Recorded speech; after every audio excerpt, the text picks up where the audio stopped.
Capítulo 11. La vida espiritual cristiana ante los retos del mundo contemporáneo.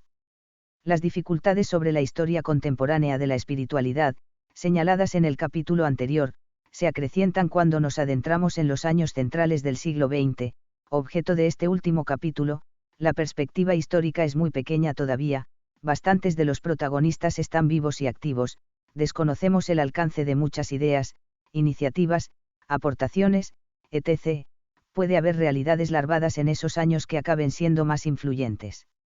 Además, el siglo XX ha sido muy rico y complejo, solo la notable universalización y diversificación de la vida eclesial, hasta entonces casi totalmente dependiente de Europa, ya introduce una mayor complejidad. Y así sucesivamente. Las diferencias de enfoque y contenido que encontramos entre las diversas historias de la espiritualidad, al llegar a este periodo, confirman esta realidad. Por eso, soy consciente de las limitaciones de las opciones que yo mismo tomo en este capítulo, pero me parece necesario hacer este intento, al menos para ayudar a contribuir a que el estudio histórico contemporáneo siga avanzando, aunque luego haya que revisar su contenido con frecuencia. De acuerdo con esto, he optado por centrarme en lo que me parece más consolidado y significativo. Es el caso de los dos campos principales que abordo, el nacimiento y consolidación de la teología espiritual, y el redescubrimiento de la llamada universal a la santidad, con su influjo particular en la espiritualidad laical. Dos campos, por lo demás, relacionados también entre sí y con otras cuestiones que irán apareciendo. En cuanto a lo primero, distingo la etapa marcada por la llamada cuestión mística, y el consolidamiento científico de la teología espiritual, y un segundo momento todavía en marcha, el acercamiento más general de la teología y la filosofía a la experiencia y la vida espiritual, acercamiento auspiciado por muchos, pero todavía en fase de realización. Por eso, me detengo en la pensadora que me parece haber alcanzado mejor ese objetivo antes del Concilio Vaticano II, Santa Edith Stein. En cuanto a lo segundo, dedico primero un apartado a la figura más decisiva y pionera, y que se está consolidando ya como uno de los más grandes maestros de la historia de la espiritualidad, San José María Escrivá. Repaso luego otras figuras y aspectos de los años anteriores al Concilio Vaticano II, con atención especial a la espiritualidad laical, pero no exclusiva, para recordar enseguida las principales enseñanzas conciliares sobre estos temas centrales en la espiritualidad contemporánea, y sobre la renovación de la espiritualidad sacerdotal y consagrada. El último apartado lo constituyen algunas modestas pinceladas sobre la evolución de la espiritualidad cristiana en los últimos decenios del siglo XX. 1. La cuestión mística, y la teología espiritual. Junto a las nuevas aportaciones a la doctrina espiritual que hemos repasado al final del capítulo anterior, en esos decenios creció progresivamente el interés por los místicos clásicos, con ediciones y traducciones de sus obras, algunos estudios de detalle, etc. Todo ello fomentó un enriquecimiento de los estudios de corte más técnico sobre la vida espiritual y la apertura a nuevos enfoques en las comúnmente denominadas teología ascética y teología mística.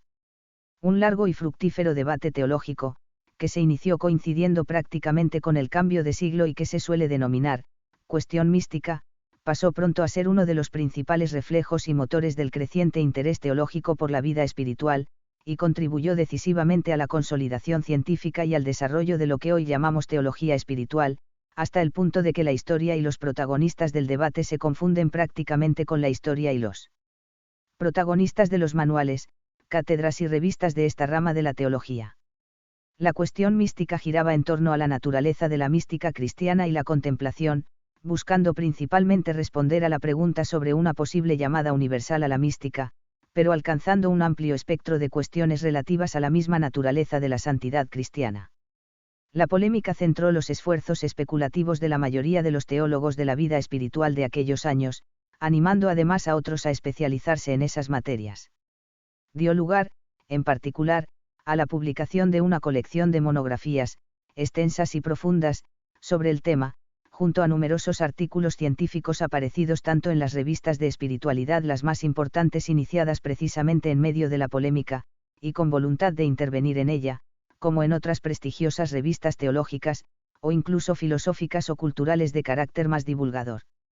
En consecuencia, la cuestión mística dejó una honda huella en la sistemática y el desarrollo de la naciente teología espiritual.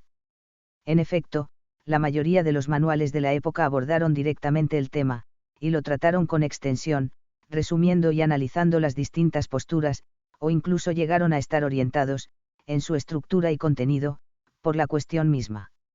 Este último hecho tuvo, sin duda, sus inconvenientes, al polarizar en exceso la ciencia de la vida espiritual en una dirección determinada, importante y decisiva, sin duda, pero ni mucho menos única ni abarcante de todo el objeto propio de esta rama de la teología, pero también tuvo consecuencias positivas para el desarrollo de esta disciplina, no solo por las muchas y potentes luces que iluminaron ese problema teológico concreto, sino también por el material teológico que aportaron los principales protagonistas para el resto de la teología espiritual, y la altura científica que proporcionaron a una rama teológica novedosa en los ámbitos docentes de nivel universitario.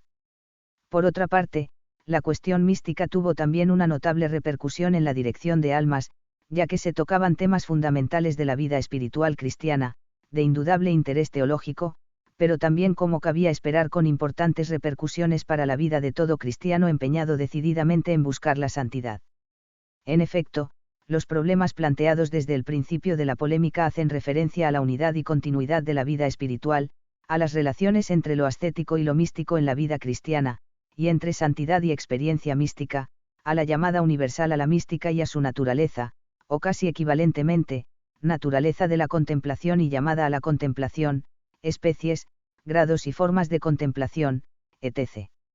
En particular, el planteamiento de una posible llamada universal a la mística y la contemplación abría el interés de estas materias tanto científico como práctico más allá del ámbito de la vida consagrada, en el que casi exclusivamente se había desenvuelto hasta entonces esta ciencia. De todas formas, pocos pensadores no religiosos intervinieron directamente en la cuestión mística. Aunque los defensores de la llamada universal a la contemplación se preocuparon de hacer llegar sus ideas y propuestas al pueblo cristiano en general, no fue esa su dedicación preferente, ni encontraron, de hecho, formas prácticas que facilitaran una efectiva vida contemplativa fuera del claustro. Además de que esa universalidad no aparecía marcada con la nitidez con que podemos hacerlo ahora, tras la historia que resumiremos en los otros apartados de este capítulo. En efecto, en los mismos años en que la cuestión mística propiamente dicha llegaba a su apogeo, aunque sin conexión directa con ella, otras aportaciones doctrinales y prácticas modificaron en parte la perspectiva, enriquecieron más las cuestiones y reorientaron las soluciones, alcanzándose una promoción real de una vida contemplativa propia de las personas inmersas en las realidades temporales. La cuestión mística se inició con la publicación del libro del sacerdote y profesor Augasta Saudro, 1859 a 1946, Los grados de la vida espiritual, al que responde el jesuita Auguste Paulein, 1836 a 1918, en Las gracias de oración. Saudro suscitó la polémica al proponer y desarrollar teológicamente una visión unitaria de la vida espiritual, abarcante tanto de lo ascético como de lo místico, en un itinerario único abierto a cualquier cristiano que desee aspirar decididamente a la santidad. Para ello se esfuerza en precisar el concepto de mística, dejando de lado lo extraordinario y centrándose en los aspectos que considera más esenciales y comunes a toda santidad cristiana. Él piensa, además, y esto será decisivo en la polémica, que esa es la concepción tradicional, enseñada por los maestros medievales y del siglo de oro, pero que se había perdido y tergiversado en los últimos tiempos. Paulein respondió sosteniendo y tratando de fundamentar teológicamente lo que él considera, en cambio, tradicional, la neta distinción entre dos vías espirituales, la ascética y la mística, la primera, común a la mayoría de los cristianos, y la segunda, extraordinaria y propia solo de algunos llamados expresamente por Dios a ese camino. Niega, por tanto, la posibilidad de una llamada universal a la mística. Coherentemente, su descripción teológica de la naturaleza de la mística difiere en puntos clave de la propuesta de Saudro. Pronto la polémica se extendió por Francia y a otros países. Saudro continuó desarrollando su postura, con bastantes publicaciones. Paulein falleció pronto, pero encontró enseguida continuadores, sobre todo entre los compañeros de su orden. El nivel, tanto polémico como teológico de fondo, creció notablemente con la intervención del teólogo dominico español Juan González Arintero, 1860 a 1928, figura clave en la historia moderna de la teología espiritual. En su libro Evolución mística, que forma parte de una obra eclesiológica más extensa, Desenvolvimiento y vitalidad de la Iglesia, minucioso y bien fundamentado estudio teológico de todo el itinerario de la vida espiritual, afronta la cuestión, apoyando la postura de Saudreau incluso de forma más radical, por ejemplo, insistiendo en la posibilidad de que cualquier cristiano alcance los más altos estados místicos descritos por los clásicos, y dotándola de más argumentos, tanto de autoridad como especulativos. Arintero se volcó en la defensa y desarrollo de estas ideas el resto de su vida, con nuevas publicaciones, como el libro Cuestiones Místicas y la revista La Vida Sobrenatural, que él mismo fundó en 1921 y dirigió hasta su muerte. Al padre Arintero le respondieron, además de algunos jesuitas, varios carmelitas, cuya entrada en la polémica vino motivada, sobre todo, por lo que consideraban una incorrecta interpretación de sus dos grandes maestros, Santa Teresa y San Juan de la Cruz. Por ello, parte de los debates se centraron en la interpretación de textos teresianos y sanjuanistas, y también en la existencia o no de la llamada contemplación adquirida, además de la infusa, admitida por todos, concepto que se remonta a uno de los primeros discípulos de los dos místicos carmelitas, Tomás de Jesús. La profundización teológica en la cuestión creció todavía más con la sucesiva entrada en escena de dos teólogos dominicos y dos jesuitas, Ambroise Gardel, 1854 a 1931, y Reginald Garrigou Lagrange, 1879-1964, por una parte, Maurice de la Teille, 1872 a 1933, y José de Guibert, 1877 a 1942, por otra. Gardel y de la Teille participaron menos en la polémica como tal, pero proporcionaron sendas contribuciones de hondura teológica, que enriquecieron las cuestiones de fondo y ayudaron a acercar posturas. El primero, a través de su minucioso estudio la estructura del alma y la experiencia mística, y el segundo, con el más breve pero interesante opúsculo titulado La oración contemplativa. Garrigou Lagrange continuó el camino marcado por Arintero, al que dotó de una sólida estructura de teología tomista. Uno de sus libros se transformó pronto en un clásico, Las tres edades de la vida interior, un completo recorrido por las principales cuestiones de la vida espiritual. Más centrados en la cuestión mística propiamente dicha están sus libros Perfección y Contemplación y El amor de Dios y la cruz de Jesús, y diversos artículos en la revista La Viernes Spirituelle, una de las más importantes surgidas en esa época, y de la que el propio Garrigou fue impulsor. Ostentó, además, la titularidad de la primera cátedra de ascética y mística en el Angelicum, casi contemporánea de la iniciada también en la Gregoriana, dos hechos que sirvieron para consolidar el estatuto científico de la pujante nueva disciplina universitaria. Precisamente en esa cátedra de la Gregoriana brilló el cuarto de los teólogos mencionados, de Guibert, también impulsor del monumental Dictionnaire de Spiritualité Ascétique et Mystique, en su primera etapa, y de otra importante revista teológica sobre la vida espiritual, Revue de Ascétique et de Mystique, a donde hay que acudir para encontrar su contribución a la cuestión mística, además de a sus tratados generales, Teología espiritual ascética y mística, Estudios de teología mística y lecciones de teología espiritual. De Guibert defiende las principales ideas de sus compañeros de religión, pero buscando una postura conciliadora, y procurando aclarar y precisar la terminología. Solo logró en parte su objetivo, pero abrió el camino para posteriores avances en esa misma dirección. Mientras, los teólogos carmelitas siguieron afrontando también la cuestión. Algunos, manteniendo la postura más extrema en cuanto a la dualidad del itinerario espiritual ascético y místico, es el caso, sobre todo, del español Crisógono de Jesús Sacramentado, 1904 a 1945, fundador de la Revista de Espiritualidad, que afronta el tema en sus libros Compendio de Ascética y Mística, La Escuela Mística Carmelitana y la Perfección y la Mística según los principios de Santo Tomás. Otros, avanzando en cambio en el camino conciliador, como el belga afincado en Roma, Gabriel de Santa M. Magdalena de Passy, 1893-1953, 2, fundador de la revista Di Vita Spirituale, y autor, entre otros libros, de la mística teresiana y la contemplación adquirida, sobre la cuestión mística, y de intimidad divina, colección de meditaciones muy difundida en distintos idiomas. Mención aparte merece otro importante participante en la polémica e impulsor de la teología espiritual, Jacques Maritain, 1882 a 1973, al que hay que unir en este tema a su esposa Raïssa, 1883 a 1960. Maritain es conocido por su vasta producción filosófica, muy tomista, y por sus contribuciones en el campo de las relaciones entre cristianismo y cultura, pero tuvo también gran interés, intelectual y vital, por las cuestiones espirituales, y sobre todo por las místicas, en las que el influjo de su esposa fue decisivo. En efecto, prácticamente desde su conversión, el matrimonio buscó vivir con intensidad su vida cristiana, bien fundamentada en la oración, y aspirando a alcanzar una vida contemplativa en sus circunstancias personales, lo que ellos denominaron, contemplación en los caminos. El diario de Raisa, en particular, muestra sus avances en esa vida contemplativa.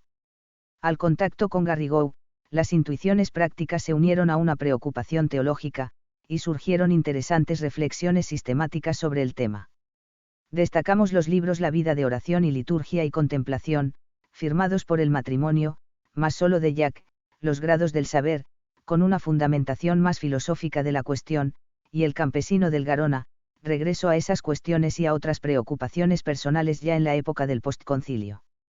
Esa unión entre vida y reflexión teológica en torno a la contemplación desde una perspectiva laical da un particular valor a la aportación del matrimonio Maritain. Aunque su influjo práctico fuera menor que otras iniciativas que desarrollaremos enseguida, supuso un hito más en la floración de la espiritualidad laical del siglo XX, y contribuyó a acercar las consideraciones teóricas sobre la llamada a la mística a la realidad vital de la mayoría de los cristianos. Citemos, finalmente, a otros dos teólogos importantes que, sin intervenir directamente en la cuestión mística, contribuyeron en esos años a la consolidación de esta rama de la teología, el sulpiciano Adalbert Tanqueray, 1854 a 1932, con su conocido compendio de teología ascética y mística, muy tradicional en su planteamiento, y el benedictino Anselm Stoll, 1900 a 1942, más original y sugerente en su teología de la mística, que incluso creó su propia controversia, de menor alcance, pero también significativa en el avance de nuestra ciencia. De esta forma, al acercarse el Concilio Vaticano II, apagadas prácticamente las polémicas en cuanto tales, aunque muchas de las cuestiones de fondo siguen suscitando el interés de los especialistas, y admiten todavía matizaciones, la teología espiritual, nombre que empezaba ya a imponerse y se consolidó poco después, aparecía como una especialidad teológica valorada y cultivada al mismo nivel científico que la dogmática o la moral en todos los principales centros de estudios eclesiásticos. 2. Teología y espiritualidad, Santa Edith Stein. Desde el punto de vista de la teología espiritual y de la teología en su conjunto, no solo han sido muy importantes las aportaciones de los teólogos mencionados en el apartado anterior, sino también las de otros pensadores del siglo XX que, sin pertenecer propiamente al grupo de los especialistas en la materia, se han acercado a ella desde distintos ángulos. En particular, ha resultado clave en la historia reciente de la teología, y me parece que lo puede ser más cara al futuro, el acercamiento científico y vital entre teología y espiritualidad. En efecto, la mayoría de los teólogos más influyentes del siglo XX, buenos conocedores de los padres y de la teología medieval, y de las negativas consecuencias de la separación posterior entre teología y vida, han argumentado a favor de ese acercamiento y han procurado reflejarlo con mayor o menor intensidad y acierto en sus propias reflexiones teológicas, que suelen incluir, además, interesantes estudios sobre autores espirituales clásicos. Es el caso de los dominicos Marie-Dominique Chenu, 1895-1990, e Yves Marie Congar, 1905 a 1995, y de los jesuitas Henry de Lubac, 1896 a 1991, Jean Danielou, 1905 a 1974, y Karl Rahner, 1904 a 1984, por citar solo los más significativos. De todas formas, me parece que sus respectivas reflexiones especulativas, sobre todo dogmáticas, no llegan a aprovechar bien las más importantes aportaciones de la doctrina espiritual, ni alcanzan a cumplir satisfactoriamente los deseos de unidad y armonía entre teología y santidad, por ellos mismos manifestados. Se acerca algo más a ese objetivo, a mi entender, Hans von Balthasar, 1905 a 1988 primero, porque parece más consciente del problema de fondo y de su trascendencia teológica, y después, porque el influjo efectivo de la enseñanza espiritual en sus desarrollos dogmáticos es más profundo y extenso, empezando por la centralidad que concede al amor y a la belleza en su sugerente planteamiento general de la teología. Sin embargo, me parece que todavía se queda corto en el aprovechamiento teológico de la riqueza espiritual de muchos maestros, y que, en ocasiones, no los interpreta correctamente, como en el caso de Santa Teresita. También hizo valiosas aportaciones en la armonización entre teología y espiritualidad. Romano Guardini, 1885 a 1968, vinculado además al movimiento litúrgico. No es un pensador analítico y especulativo en el mismo sentido que los anteriores, pero sí sugerente, atinado y equilibrado en sus intuiciones y observaciones, y, sobre todo, con una visión unitaria de la fe y la vida cristiana, que le permite alcanzar esa deseada armonía desde el mismo centro de la realidad que trata, y no a base de más o menos fructuosos acercamientos entre realidades vistas como separadas. Entre sus libros de mayor contenido teológico espiritual podemos destacar El Señor, Introducción a la vida de oración y la vida de la fe. Con esto no quiero emitir ningún juicio comparativo respecto a la vida personal de los teólogos mencionados antes. Simplemente es un hecho que Santa Edith Stein ya ha llegado a los altares, y que los estudios sobre su vida, virtudes y escritos confirman esa armonía personal entre teología y vida, que ha sido siempre característica, como hemos ido viendo en esta historia, de los grandes teólogos y maestros de la vida espiritual. Otro teólogo contemporáneo con valiosas aportaciones en este campo, y en otros aspectos de la teología espiritual propiamente dicha, es el converso, y posteriormente oratoriano Louis Bullier, 1913-2004. Destaquemos, por ejemplo, su introducción a la vida espiritual. Sin embargo, en mi opinión, el mejor filón para ese deseado acercamiento entre teología y espiritualidad, e incluso entre filosofía y espiritualidad, se encuentra en alguien que no fue oficialmente teóloga de profesión, aunque sí filósofa, Santa Edith Stein, 1891 a 1942. En ella se unen, en efecto, la hondura, orden y claridad de pensamiento, y un cuerpo metafísico y antropológico bien estructurado y muy moderno en su planteamiento, con un excelente dominio de la tradición mística clásica y, lo que es fundamental en nuestro tema, una santidad de vida contrastada. 3. El itinerario personal e intelectual de esta santa, copatrona de Europa y seria candidata a recibir el título de doctora de la Iglesia, resulta especialmente atractivo y representativo de muchas vicisitudes de la cultura contemporánea. Judía alemana de nacimiento, última de 11 hermanos, mostró pronto sus notables dotes intelectuales, al tiempo que se enfriaban su fe y religiosidad infantil. Estudió y cultivó varios campos humanísticos, hasta que se centró en la fenomenología de Husserl, al que se unió como discípula y ayudante, hasta que empezó a decepcionarle la evolución intelectual del maestro hacia un mayor idealismo. En 1921, tras algunas experiencias preparatorias en contacto con el cristianismo, la lectura del libro de la vida de Santa Teresa de Jesús le movió a la conversión y a un completo replanteamiento vital e intelectual. Bautizada el 1 de enero de 1922, se dedicó durante unos años a la enseñanza de grado medio, mientras iba reconstruyendo todo su pensamiento filosófico a la luz de la fe, del estudio de Santo Tomás y otros clásicos cristianos, etc., pero siempre con una componente fenomenológica y personalista. Injustamente discriminada, no consiguió acceder a una cátedra universitaria, pero creció su prestigio como conferenciante y profesora. En 1934 pudo cumplir su antiguo deseo de ser carmelita, en Colonia, con el nombre de Teresa Benedicta de la Cruz, junto a los dos grandes santos carmelitas. También influyó mucho en su piedad personal la espiritualidad benedictina. En el convento recibió indicación expresa de seguir con su labor científica, lo que le permitió culminar su gran tratado metafísico, Ser eterno y ser finito, al mismo tiempo que empezó a escribir opúsculos espirituales, que culminaron en su obra de teología mística más importante, La ciencia de la cruz, truncada por su martirio. Perseguida por los nazis, tras tener que huir en 1938 al convento de Echt, en Holanda, fue apresada allí en 1942, junto a su hermana Rosa, también conversa y que vivía como portera del convento. Pocos días después las dos hermanas murieron, como tantos miles de judíos, en las cámaras de gas de Auschwitz. La rica y polifacética personalidad humana y cristiana de Santa Edith Stein se muestra también en su producción científica. Por una parte, como todos los grandes santos escritores, la hondura de su vida interior se transparenta en todo lo que escribe sobre la vida espiritual. Por otra, y aquí empiezan sus aportaciones más importantes y originales, Su poderosa construcción filosófica todavía insuficientemente estudiada le permite adentrarse en las cuestiones místicas más delicadas con una clarividencia especulativa que, a mi juicio, apenas ha tenido parangón en la historia. Adentramiento que no hubiera sido posible si, a la vez, no hubiera sintonizado también con Santa Teresa de Jesús y San Juan de la Cruz, aunque no solo con ellos, y no hubiera vivido ella misma una auténtica vida mística.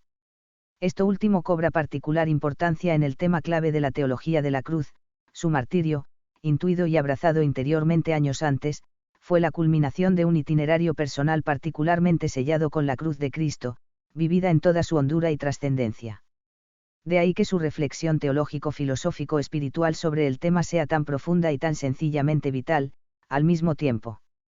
No menos profundas y sugerentes son sus reflexiones sobre otros temas particularmente delicados de la teología espiritual: relaciones entre oración litúrgica y oración personal, gracia y libertad, naturaleza de la unión mística, el centro del alma, la noche oscura, etc. Pero hay que destacar también lo que podemos considerar el camino inverso: la luz de su experiencia espiritual y de su reflexión mística alcanza lo más profundo de sus otras enseñanzas teológicas, por ejemplo, sobre la Santísima Trinidad, y de toda su metafísica, antropología, etc. Este es un tema apenas estudiado todavía, pero que se detecta enseguida si se releen, por ejemplo, sus explicaciones sobre la estructura del alma humana a la luz de su teología mística. En definitiva, estamos ante una figura todavía emergente, cuya personalidad y pensamiento pueden iluminar fructuosamente muchas cuestiones centrales de la cultura cristiana contemporánea, y, sobre todo, cuyo talante intelectual y personal, en el que destaca, además, una profunda humildad y sencillez, como es propio de los grandes santos, debería servirnos de modelo a teólogos, filósofos y pensadores cristianos, incluido, desde luego, el encuentro personal con la cruz. 3. San José María Escrivá de Balaguer y el Opus Dei. A lo largo de toda la historia de la espiritualidad, desde el siglo IV, hemos comprobado el claro predominio de la espiritualidad monástica, primero, mendicante después, y de la vida consagrada en general, hasta las mismas puertas del siglo XX. Durante todos esos siglos, los mejores maestros no dejaron de ser conscientes de la apertura de la santidad a todos los cristianos, y no faltaron iniciativas para procurar facilitar ese camino a cuantos más fieles mejor. Sin embargo, en la práctica y en muchas reflexiones teóricas, se tendía a acentuar las dificultades que ofrecía el mundo para alcanzar una verdadera santidad, y las ventajas, por el contrario, de la vida consagrada. Por eso, la mayoría de las iniciativas espirituales en beneficio de los laicos, y también de los sacerdotes seculares, tenían un fuerte componente de espiritualidad religiosa, y no se podían considerar genuinamente laicales. Hemos comprobado también el progresivo acercamiento, en la época moderna, a una espiritualidad mejor adaptada a la vida en el mundo, una mayor movilización apostólica de los laicos y un aumento de los modelos de santidad laical. Sin embargo, hasta la fundación del Opus Dei en 1928, y el correspondiente mensaje divino recibido y predicado por San José María Escrivá de Balaguer, no se puede decir, en mi opinión, que se hubiera recuperado plenamente el sentido primitivo de la llamada universal a la santidad, y que se hubiera abierto un verdadero camino de santificación a través de las realidades terrenas. A partir de ese momento, en cambio, esas ideas y su puesta en práctica efectiva no sin dificultades se fueron extendiendo por la Iglesia, surgieron nuevas iniciativas de apostolado y espiritualidad para todo tipo de cristianos, y el Concilio Vaticano II sancionó esos principios fundamentales de la santidad cristiana. Pero San José María Escrivá no ha sido solo el pionero del concilio en estos temas, sino uno de los maestros espirituales más completos y ricos de la historia. Coherentemente con la universalidad de su mensaje, y buen conocedor de la tradición espiritual cristiana, alcanzó una comprensión particularmente profunda de la misma realidad del ser cristiano y, desde ella, desarrolló una amplia doctrina espiritual sobre casi todos los temas clásicos y sobre otros apenas abordados por maestros anteriores. San José María nació en Barbastro, Huesca, el 9 de enero de 1902. Trasladada la familia a Logroño, sintió, en el invierno de 1917, los primeros barruntos de la llamada divina, algo que no conocía, pero que le llevó a intensificar su vida de piedad. Para secundar mejor los deseos divinos, decidió hacerse sacerdote. Inició sus estudios eclesiásticos en el seminario de Logroño y los prosiguió en el de Zaragoza, donde cursó también la carrera de Derecho. El 28 de marzo de 1925 fue ordenado sacerdote en esa ciudad. En marzo de 1927 se trasladó a Madrid para doctorarse en Derecho. Allí se dedicó a atender a numerosos enfermos, pobres y niños abandonados, mientras proseguía su incansable petición de luces a Dios, unida a una exigente vida de oración y penitencia. El 2 de octubre de 1928, vio, como siempre afirmó el Opus Dei, es decir, advirtió, con especial luz del cielo, que Dios le pedía dedicar su vida a procurar que hombres de toda condición respondieran a una vocación divina consistente en buscar la santidad y hacer apostolado en medio del mundo, en el ejercicio de su profesión u oficio, entre sus iguales y sin cambiar de estado, y poder difundir así por todas partes la llamada universal a la santidad. Así lo hizo con todas sus energías a partir de ese momento, apoyándose en los medios sobrenaturales y en una incansable actividad apostólica, a pesar de las dificultades que encontró. El 14 de febrero de 1930, a través de una nueva inspiración divina comprendió que el Opus Dei debía extenderse también a las mujeres. Acabada la Guerra Civil Española, 1939, se multiplicaron las vocaciones y las labores de la obra en Madrid y otras ciudades españolas, para extenderse enseguida por Europa. Mientras, el 14 de febrero de 1943, por medio de una nueva luz divina, San José María encontró la solución jurídica para la ordenación sacerdotal de miembros laicos del Opus Dei. Los 3 primeros se ordenaron al año siguiente, dando vida así a la Sociedad Sacerdotal de la Santa Cruz. A ella pronto se empezaron a incorporar también sacerdotes seculares de muy diversas diócesis. En 1982 Juan Pablo II erigió el Opus Dei como prelatura personal, alcanzando así su configuración jurídica definitiva, acorde con su naturaleza teológica y espiritual.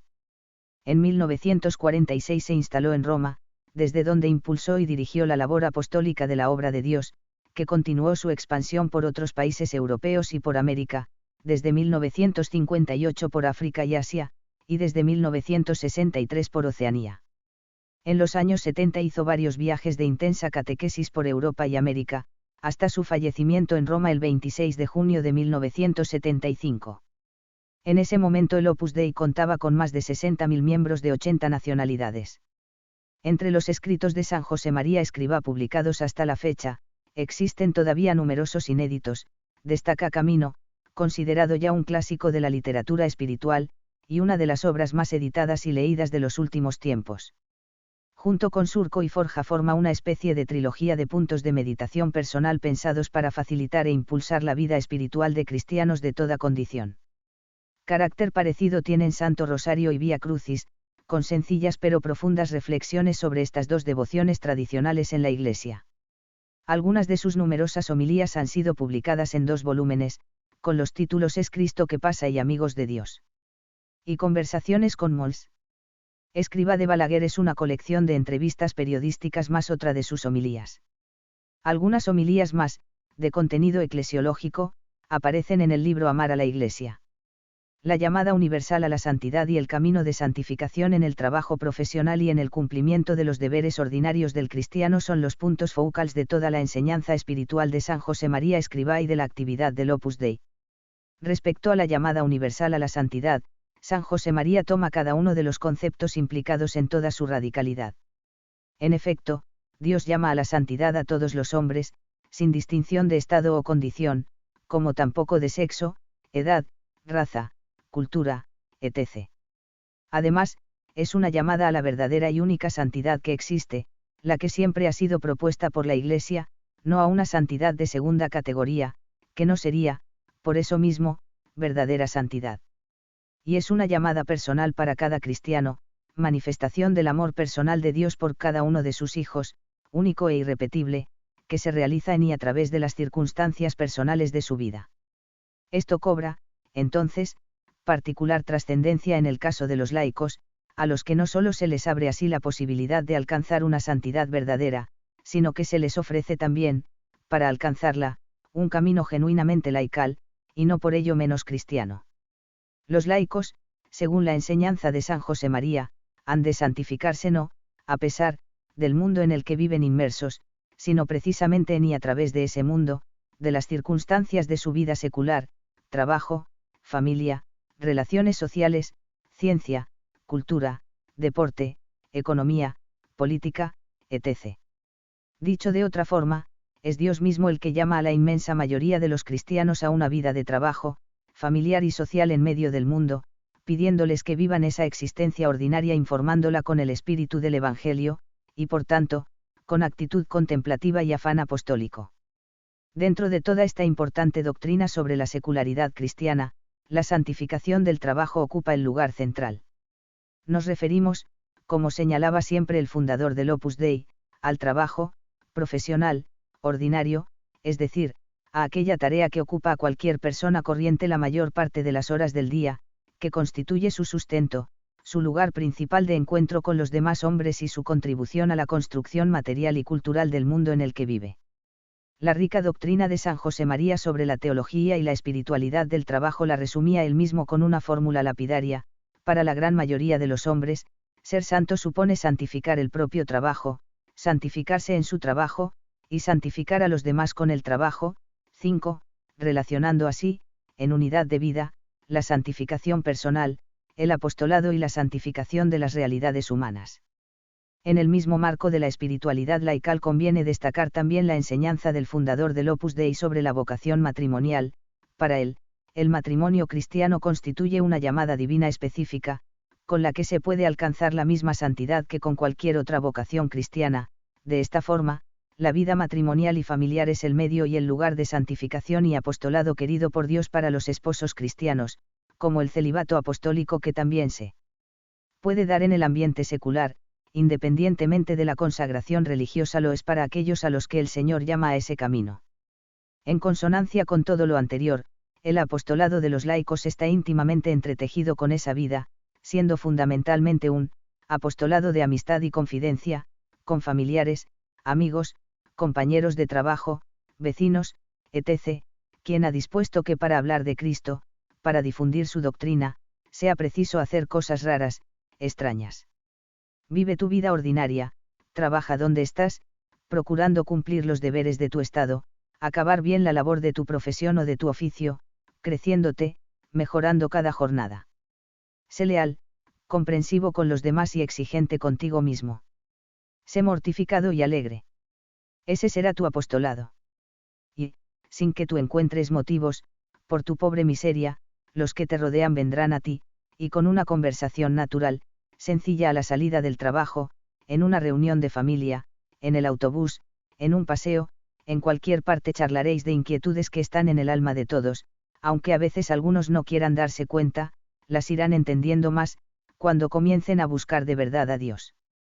El mismo camino teológico espiritual llevó a San José María Escrivá a revitalizar también la espiritualidad del sacerdote secular, que no necesita tampoco fundamentarse en adaptaciones de la vida consagrada, sino que se nutre de su misma condición y ministerio sacerdotal, de su propio trabajo pastoral. Volviendo a la visión general de la santidad cristiana, en el núcleo de la rica vida interior del fundador del Opus Dei y de su enseñanza se encuentra un particular y profundo sentido de la filiación divina en Cristo. La filiación divina es una verdad gozosa, un misterio consolador. La filiación divina llena toda nuestra vida espiritual, porque nos enseña a tratar, a conocer, a amar a nuestro Padre del cielo, y así colma de esperanza nuestra lucha interior y nos da la sencillez confiada de los hijos pequeños. Más aún, precisamente porque somos hijos de Dios, esa realidad nos lleva también a contemplar con amor y con admiración todas las cosas que han salido de las manos de Dios, Padre Creador. Y de este modo somos contemplativos en medio del mundo, amando al mundo. Desde la filiación divina, en efecto, San José María vivía y comprendía todos los aspectos de la vida cristiana. Por eso, explica la identificación personal con Cristo como una vida de hijo en el Hijo, ser, alter Christas, ipse Christas, en frase frecuentemente utilizada en su predicación, y esa identificación se realiza, ante todo, en la cruz, porque, tener la cruz es encontrarse con Cristo, es ser Cristo y, por eso, ser hijo de Dios. En su presentación del seguimiento de Jesucristo destaca particularmente, por su originalidad y su relación con el mensaje central del Opus Dei, el acento puesto en la vida oculta del Señor, en los rasgos más corrientes de su infancia, juventud y madurez, en su trabajo de artesano o carpintero, en su comportamiento social como uno más en su ciudad y entre su gente, etc. Unido a esto se halla la profunda y filial devoción de San José María a Santa María y a San José. En la Madre de Dios, valora particularmente su figura de madre y esposa, de trabajadora en su hogar, su fidelidad a Dios en lo pequeño y ordinario. Rasgos similares muestra su devoción a San José, al que consideraba maestro de la vida interior, por la intimidad de que gozó con Jesús y María, y del que procuraba imitar, además, su laboriosidad, su espíritu de obediencia y fidelidad, su castidad, etc. El amor y la configuración con Jesucristo se manifiesta muy especialmente en la Sagrada Eucaristía.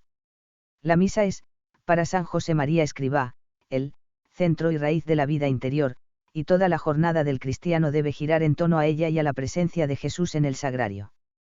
En todos estos rasgos centrales, y otros que no tenemos espacio para señalar, destaca el fuerte sentido de la unidad que tiene la comprensión de San José María sobre la vida espiritual cristiana. Yo solía decir a aquellos universitarios y a aquellos obreros que venían junto a mí por los años 30, que tenían que saber materializar la vida espiritual. Quería apartarlos así de la tentación, tan frecuente entonces y ahora, de llevar como una doble vida, la vida interior, la vida de relación con Dios, de una parte, y de otra, distinta y separada, la vida familiar, profesional y social, plena de pequeñas realidades terrenas. Que no, hijos míos. Que no puede haber una doble vida, que no podemos ser como esquizofrénicos, si queremos ser cristianos, que hay una única vida, hecha de carne y espíritu, y esa es la que tiene que ser en el alma y en el cuerpo santa y llena de Dios. A ese Dios invisible, lo encontramos en las cosas más visibles y materiales, en la línea del horizonte, hijos míos, parecen unirse el cielo y la tierra. Pero no, donde de verdad se juntan es en vuestros corazones, cuando vivís santamente la vida ordinaria. 4 nuevas perspectivas vocacionales y apostólicas en la Iglesia. Junto a la decisiva aportación de San José María Escrivá y el Opus Dei, muchas otras iniciativas y enseñanzas contribuyeron, a lo largo del siglo XX, a esa universalización de la santidad cristiana. Un buen ejemplo es, precisamente, el de un amigo íntimo del propio San José María, San Pedro Poveda, 1874 a 1936, mártir en la Guerra Civil Española, fundador de la institución teresiana, asociación dedicada a la cristianización de los ámbitos educativos y culturales. Es el caso de los Focolari u Obra de María, fundada en 1943 por Chiara Lubich, 1920 a 2008, y de Comunión y Liberación, fundado en 1954 por Monseñor Luigi Giussani, 1922 a 2005. El camino neocatecumenal de Kiko Argüello y Carmen Hernández tiene sus orígenes ya en la época del Concilio. La Beata Victoria. 10, 1903 a 1936, joven maestra teresiana y también mártir, fue un fruto primerizo de la labor del padre Poveda. Fue importante también la gran difusión que tuvo por todo el mundo, desde el pontificado de Pío XI, la Acción Católica. A través de ella muchos fieles recibieron una mejor formación doctrinal y espiritual y pudieron encauzar sus inquietudes apostólicas, llegando con mayor eficacia a muchos ambientes juveniles, del mundo obrero, culturales, etc., tan necesitados de una profunda evangelización. Resulta imposible cuantificar la proyección capilar que tuvo esa tarea en todo el mundo. Por lo demás, los modelos de santidad laical siguieron creciendo, y van llegando ahora a buen ritmo a los altares, presentando una imagen cada vez más cercana al hombre y la mujer corriente de nuestros días. Es el caso, por ejemplo, de Santa Giana Vareta Moya, 1922 a 1962, médico pediatra, casada con un ingeniero, madre de 4 hijos, buena deportista, dinámica y emprendedora, excelente profesional, ejemplar madre y esposa, alegre y expansiva, generosamente dedicada a variadas empresas apostólicas. Todo ello sellado con una muerte heroica, pero vivida con una sorprendente naturalidad. Embarazada de su última hija, se le diagnosticó un cáncer en el útero, ella aceptó sin dudarlo su propia muerte, para poder salvar la vida de la niña. Otro buen ejemplo de santidad matrimonial son los beatos Luigi Beltrame, 1880 a 1951, y María Chersini, 1884 a 1965, primer matrimonio no mártir que llega a la vez a los altares. En época más reciente, han proporcionado nuevo vigor a esa universalización de la santidad cristiana y de los medios para alcanzarla los llamados movimientos. Los primeros y más desarrollados tienen su origen en la época que estudiamos, antes del Concilio Vaticano II, aunque su gran eclosión es posterior al mismo, junto al surgimiento de otros grupos importantes. Existe una gran variedad de unos a otros, tanto desde el punto de vista espiritual y apostólico, como desde el organizativo y jurídico. Además, varios fundadores siguen vivos y activos. Por todo ello, no es posible hacer todavía una verdadera historia de los movimientos, ni un análisis certero de su espiritualidad. Pero su importante influjo en la vida de la Iglesia de los últimos decenios y el que se augura para el inmediato futuro es patente. La fuerte promoción de la espiritualidad laical no significó, en absoluto, en los años centrales del siglo XX, un retroceso en el papel apostólico y espiritual de la vida consagrada en la Iglesia. Al contrario, la mayoría de las órdenes y congregaciones clásicas alcanzaron en esos años su máximo desarrollo histórico en número de miembros, extensión geográfica, labores apostólicas, etc., y siguieron surgiendo nuevas y dinámicas fundaciones. Dos santas españolas recientemente canonizadas pueden servir de ejemplo de las dos vertientes clásicas de la vida religiosa: Santa Genoveva Torres Morales, 1870 a 1956, fundadora de las Angélicas, dedicadas al apostolado de remediar la soledad y el abandono de muchas mujeres, y también sugerente y profunda maestra de espiritualidad, y Santa Maravillas de Jesús, 1891 a 1974, incansable promotora del Carmelo teresiano, y por tanto de la vida consagrada contemplativa, también ahora, como en toda la historia, motor escondido pero eficaz de la santidad cristiana en todo el mundo. Otros dos santos religiosos, entre los más populares del siglo XX, son buen reflejo del valor que han seguido teniendo en la época contemporánea formas de espiritualidad ya muy consolidadas: el franciscano polaco San Maximiliano Kolbe, 1894 a 1941, mártir del nazismo y difusor de la devoción a la Inmaculada, y el capuchino italiano San Pío de Pietrelcina, 1887 a 1968, con su intensa vida pastoral y caritativa, sellada con los estigmas y otros fenómenos extraordinarios. También tuvo una vida de fuerte contenido extraordinario Santa Faustina Kowalska, 1905 a 1938, receptora de las revelaciones sobre la Divina Misericordia, una de las fuentes de piedad popular más novedosas y dinámicas en este momento, cuyas importantes repercusiones teológicas todavía están por desarrollar, aunque se han hecho presentes ya en la enseñanza de Juan Pablo II y entroncan con la misma Santa Teresa del Niño Jesús. La novedad principal respecto a la vida consagrada, en esos decenios, fue la aparición de los institutos seculares, vinculados también a la promoción de la espiritualidad en medio del mundo. En efecto, la espiritualidad propia de esta nueva forma de vida en la Iglesia, reconocida jurídicamente en 1947, con la Provida Mater Ecclesia, de Pío XII, se caracteriza por la llamada secularidad consagrada, una vía que participa de la vocación religiosa y de la vocación secular. Supusieron un paso más en el progresivo acercamiento apostólico de la vida consagrada al mundo, que hemos constatando a lo largo de la historia. De hecho, algunas fundaciones religiosas o asimiladas de épocas anteriores encontraron aquí su cauce más adecuado. Italia es el país con más fundaciones de este tipo, destacan los misioneros y misioneras de la Realeza de Cristo, fundados por el franciscano Agostino Uillemelai, 1878 a 1959, y la Compañía de San Pablo, fundada por el beato Andrea Ferrari, 1850 a 1921, cardenal arzobispo de Milán. Pero los más extendidos son los 6 institutos que forman parte de la obra de Schoenstatt, importante iniciativa, de fuerte impronta mariana, del sacerdote palotino alemán Joseph Kentenich, 1885-1968. Además conviene subrayar la progresiva internacionalización de la santidad. Cada vez los modelos de santidad y los santos venerados son también más cercanos geográficamente a los cristianos de todos los continentes.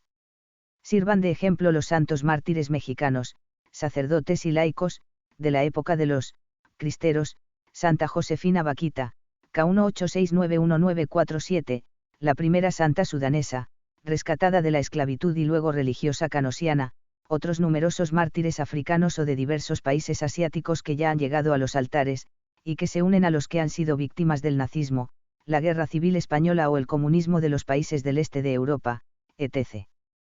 5. El Concilio Vaticano II. La aportación del Concilio Vaticano II a la historia de la espiritualidad ha sido muy importante.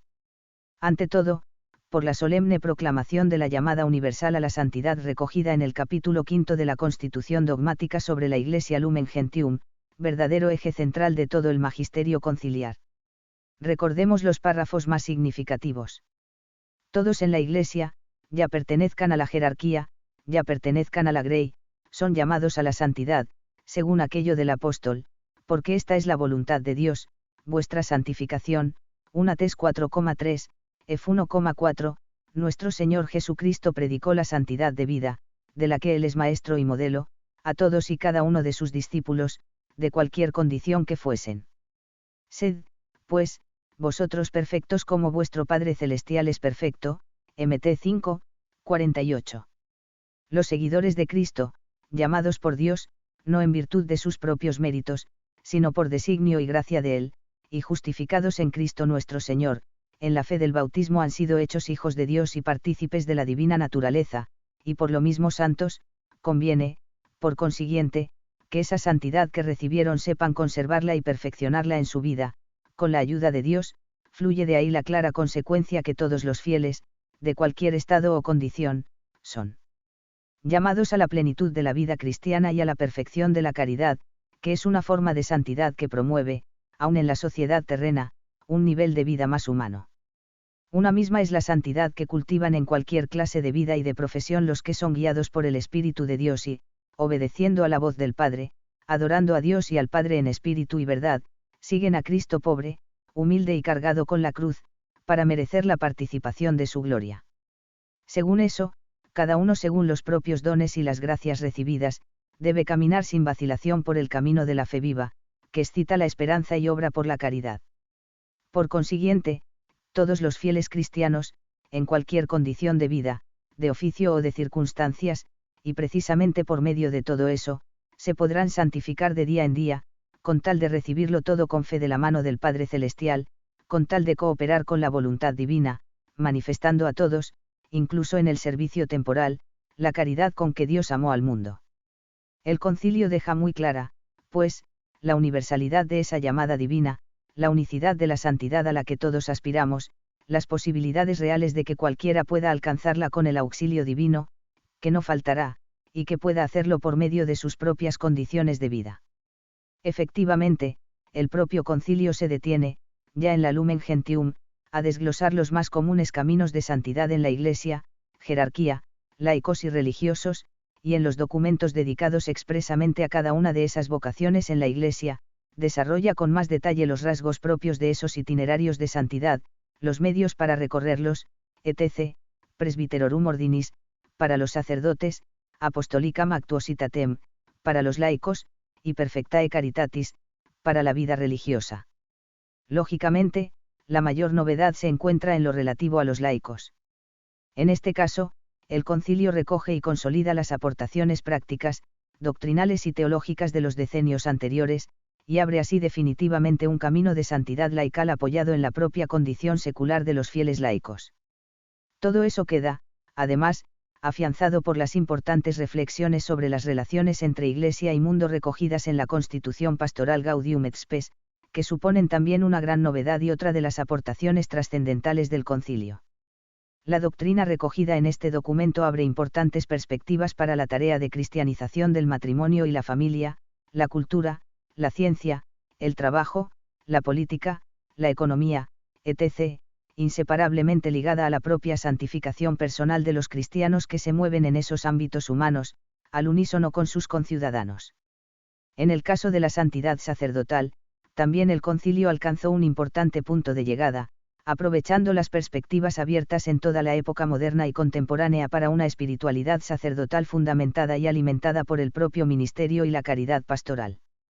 Respecto a los religiosos, los documentos conciliares recuerdan lo más esencial de la larga y rica tradición espiritual sobre la vida consagrada, y abren sugerentes perspectivas para su renovación y adaptación a los nuevos retos de la evangelización de la sociedad contemporánea, siempre en fidelidad a los respectivos carismas fundacionales.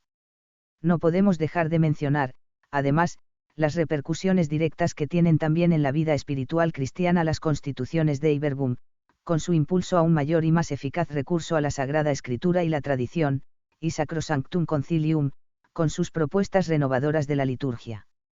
Dos perspectivas que culminaron y consolidaron sendos itinerarios renovadores de la época contemporánea, movimiento litúrgico y movimiento bíblico. 6. Balance de los últimos decenios del siglo X. Los decenios que han seguido al Concilio Vaticano II han sido años de contrastes, avances positivos en bastantes aspectos y fuerte crisis en otros, junto a numerosos nuevos retos que ha planteado la rápida evolución de la sociedad de finales del siglo XX. En primer lugar, la consolidación de la doctrina sobre la llamada universal a la santidad parece ya un hecho, aunque no todos los estudios y propuestas postconciliares hayan captado en plenitud su hondura y trascendencia. Me parece que la teología todavía puede aportar mucho en este tema, aunque lo más importante es, sin duda, su efectiva puesta en práctica. El impulso dado por el concilio a la espiritualidad y el apostolado laical también es indudable. El impresionante desarrollo de multitud de iniciativas en esa línea, y en particular de los movimientos, es quizá la prueba más palpable. Aunque también hay que destacar los avances de la teología sobre el laicado, el mundo y la secularidad, las nuevas iniciativas de cristianización de la cultura y la sociedad, el creciente interés por promover modelos de santidad laical, etc. Sin embargo, el fuerte avance de la secularización en muchos ambientes, las crecientes tendencias hedonistas, los progresos científicos presentados con frecuencia al margen de toda consideración moral, los horizontes vertiginosos que no cesan de abrir las nuevas tecnologías informáticas, etc., son retos cada vez mayores para la evangelización cristiana y, por consiguiente, para la santidad personal de millones de cristianos corrientes inmersos en esta sociedad cambiante, tan apasionante y tentadora, al mismo tiempo, para el buen discípulo de Cristo. Por su parte, la vida sacerdotal sufrió una terrible crisis en los años postconciliares, sobre todo en los países del llamado primer mundo, tanto por la notable pérdida de vocaciones como por el cuestionamiento intelectual de fondo de la propia identidad sacerdotal. Más recientemente, sin embargo, la teología del sacerdocio se ha consolidado bastante, bajo el impulso del magisterio, y el número y calidad de las vocaciones al sacerdocio también se ha ido lentamente recuperando en muchos lugares, además de su notable crecimiento en las iglesias más jóvenes. Pero los retos para la santidad y la misión sacerdotal en el siglo XXI son, sin duda, numerosos. Una crisis parecida sufrieron en el postconcilio la mayoría de las órdenes y congregaciones religiosas, defecciones y considerable disminución de vocaciones, junto a unos planteamientos teológicos bastante confusos sobre la propia naturaleza de la vida consagrada. Entre otros factores, parece claro que en muchos casos predominó un excesivo, aunque bien intencionado afán de novedad y adaptación al mundo contemporáneo, frente a la fidelidad al propio espíritu y carisma, tan importante en cualquier camino espiritual suscitado por el Espíritu Santo en la Iglesia. En algunas familias religiosas la recuperación está en marcha, sobre todo en varias órdenes de tipo contemplativo, que aguantaron mejor la crisis, mientras algunas otras de fundación más reciente son las que manifiestan mayor vigor, quizá, precisamente, por estar mejor arraigadas en las necesidades apostólicas de la sociedad actual y también por la mayor proximidad al carisma fundacional. El caso más conocido y significativo es el de las misioneras de la caridad de la Beata Teresa de Calcuta, 1910 a 1997, cuya rápida beatificación se corresponde con su fama de santidad y su influjo en la Iglesia y el mundo de la segunda mitad del siglo XX. La generosa dedicación a los más pobres entre los pobres de la Madre Teresa y de sus hijas, y su firme defensa de valores irrenunciables como la vida humana, desde la concepción hasta su fin natural, y la paz, tan peligrosamente atacadas en el mundo presente, bien arraigado todo ello en una intensa y profunda vida de oración, nos pueden dar la clave del valor que sigue teniendo la vida consagrada en nuestros días, de cómo puede revitalizarse y, a la vez o precisamente por eso conservarla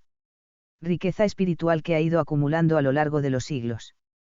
A ello puede contribuir también otro fenómeno positivo de los últimos decenios, el creciente y más generalizado interés por los santos, maestros y autores clásicos de la espiritualidad cristiana. En efecto, ha sido notable el aumento de publicaciones de todo tipo sobre ellos, desde biografías sencillas, de divulgación, hasta estudios hagiográficos sólidamente documentados, ediciones críticas de obras completas junto a numerosas versiones de los escritos más importantes, presentaciones generales de su enseñanza espiritual e importantes estudios teológicos especializados. Tampoco ha faltado el aprovechamiento de los medios audiovisuales y de las nuevas tecnologías. Los santos, los libros de espiritualidad y la vida espiritual en general no constituyen, ni mucho menos, un tema secundario y periférico en esos medios. Me parece que es una de las perspectivas más alentadoras que se nos abre en este momento y que puede dar mucho más de sí. Todo lo anterior es paralelo y está estrechamente relacionado con la consolidación y el progreso de la teología espiritual en estos últimos decenios. Lo avalan tanto la cantidad como la calidad de manuales, diccionarios, revistas y monografías aparecidas en este tiempo, junto al crecimiento de las especializaciones en estas materias en distintos centros universitarios. Además, a diferencia de las convulsiones habidas en otras ramas teológicas como es el caso de la moral, la teología espiritual se ha desarrollado últimamente sin sobresaltos, armónicamente, con sintonía entre todos los especialistas, compatible con la lógica diversidad. También está siendo muy enriquecedor el movimiento ecuménico. Por una parte, el progresivo mejor conocimiento de la espiritualidad oriental está abriendo nuevas perspectivas sugerentes a la propia teología espiritual católica, quizá demasiado occidentalizada, hasta la fecha. Por otra, el acercamiento espiritual entre grupos cristianos de distintas confesiones está facilitando el avance en otros temas más delicados como son los dogmáticos o institucionales. También ha habido interesantes acercamientos con otras religiones, aunque en este terreno los riesgos son grandes, como se ha comprobado en algunas formas de oración inspiradas en las religiones orientales, que han llegado a perder su genuina naturaleza cristiana, por falta del oportuno discernimiento teológico y práctico. Más en general, la vaga necesidad de espiritualidad, cada vez más sentida por muchas personas que empiezan a estar, de vuelta, del materialismo dominante, necesita ser mejor encauzada y fundamentada, para evitar las desviaciones que suponen las sectas y otros movimientos y fenómenos pseudo-religiosos, también prolíficos en nuestra época. De hecho, la misma palabra, espiritualidad, necesita en este momento, a mi juicio, mucha atención en su uso, y una mayor clarificación teológica, para no empobrecer el sentido rico y profundo que tiene en la teología cristiana. Quedan muchos otros temas en el tintero, pero me parece que este rápido repaso es suficiente para comprobar que nos encontramos en un momento histórico apasionante, que puede acabar siendo otro hito de la historia de la espiritualidad cristiana, si sabemos afrontarlo con el talante humano y sobrenatural con que afrontaron el suyo nuestros antepasados que han aparecido en estas páginas, y tantos otros que no han tenido cabida en ellas pero que forman parte también, con pleno derecho, de la historia de la espiritualidad cristiana, porque supieron amar a Dios con todo su ser, con obras y de verdad.